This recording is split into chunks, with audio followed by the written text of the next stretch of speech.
مادہ ہے اور روح معنویت ہے.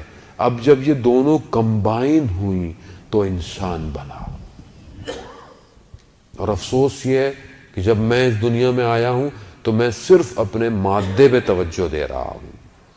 یعنی میرے کپڑے اچھے ہونے چاہیے, میری شکل اچھی ہونی چاہیے, میری صحت ایسی ہونی چاہیے. میں لقمہ کا ذائقہ تو صرف یہیں تک ہے, پیچھے جا کے تو سب ایک جیسے ہیں. لیکن ساری میری کوشش کس پر ہے؟ کتنی میں نے کوشش کی کہ اس بدن کے ساتھ, ٹھیک ہے اس کا بھی خیال رکھنا ہے کیونکہ اچھا بدن ہوتا ہے تو روح کو اچھی اپلفٹ کرواتا ہے, لیکن کتنی میں نے روح کی خوراک دی, کتنا میری وہ روح پرواز کرتی اور حرکت کرتی, کتنا میں نے کام کیا. میں متوجہ ہوں بھی کہ نہیں ہوں, مجھے پتہ ہی نہیں ہے. میں تو اتنا مادے میں ہو گیا ہوں کہ مجھے پتہ ہی نہیں کہ روح ہے بھی یا نہیں ہے.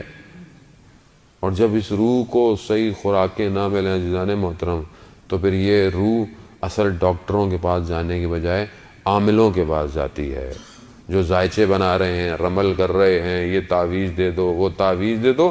آج معاشرہ بھرا پڑا ہے اس سے. آج آپ کے معاشرے میں ذرا سا پاؤں سلپ ہو جائے کسی کا تو ہو کسی نے جادو کر دیا, فارغ بیٹھے ہوئے لوگ آپ کے اوپر جادو کرنے کے لیے. معاشرہ ایسا ہو گیا ہے. روح کو کہیں نہ کہیں تو جانا ہے, جب اس کو صحیح جگہ نہیں ملے گی تو وہ, اور سب نے اپنی دکانیں بہترین بنائی ہوئی ہیں. ایک ایک پتھر جو ہے لاکھوں کروڑوں کا بیچ دیتی ہے پبلک. یہ پہن لیں آپ کی زندگی گئی. سوچیں آپ اشرف المخلوقات پتھروں کا محتاج ہو گیا. وہ سنت ہے پہننا, جو مولا نے کہا اس کو پہنیے, سنت ہے.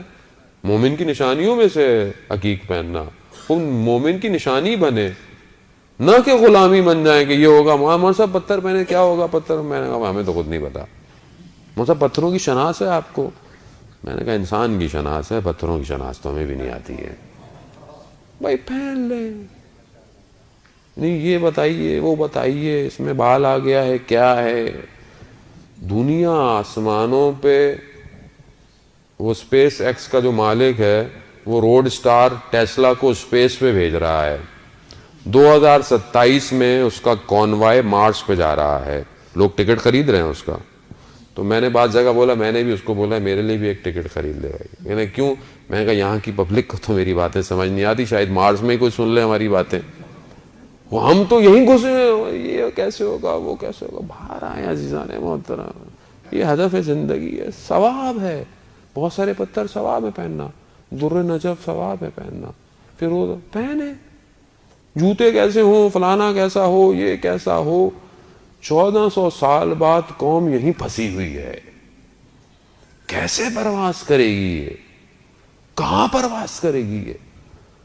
آنے والا کائنات کا امام ہے, کائنات کا امام ہے, کہ جس کے لیے کائنات ہاتھ میں ہے.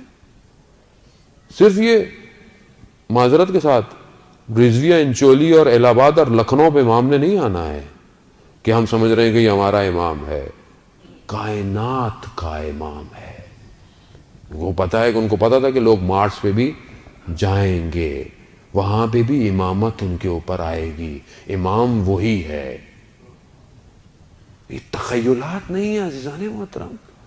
گاڑیاں ہوا میں اڑیں گی, اڑ رہی ہیں. آپ کے یہاں تو 220 میں ٹیکسی بننے والی ہے, ٹیسٹ ڈرائیو بھی ہو گیا اس کا. ہوا میں فضا میں چیزیں جائیں گی, سب جائے گا. میں کہاں پرواز کر رہا ہوں یہ مہم ہے. کیا میرے حدود اس مادے میں پھنسے ہوئے ہیں یا نہیں؟ میرا وجود ملاکوت میں پرواز کرنا چاہتا ہے. ایک عارف بزرگوار کہتے ہیں کہ میں اماموں کے علاوہ باقی حرموں میں نہیں جاتا تھا, امام زادے یا صاحب کے. میں سمجھتا تھا صرف فیض جو ہے وہ ائمہ کے حرم سے ہی ملتا ہے. وہ ایک دن کہتے ہیں میں مدائن کی طرف, وہ جو کسرا کا وہ جو قلعہ تھا وہاں دیکھنے چلے گئے تو جا کر رکے تو حضرت سلیمان فارسی کی قبر جو تھی وہ قریب میں تھی.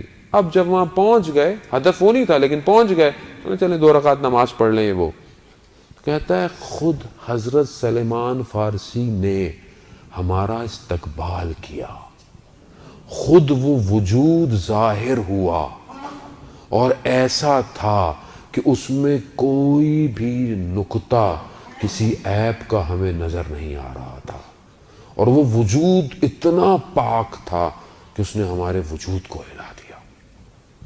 کیسے نہ ہلاتا؟ سلمان و منا اہل بیت، سلمان ہم اہل بیت میں سے تھا۔ کہاں پہنچا دیا حضرت سلمان کو کہ آج بھی ان کا وجود تیرا ہے۔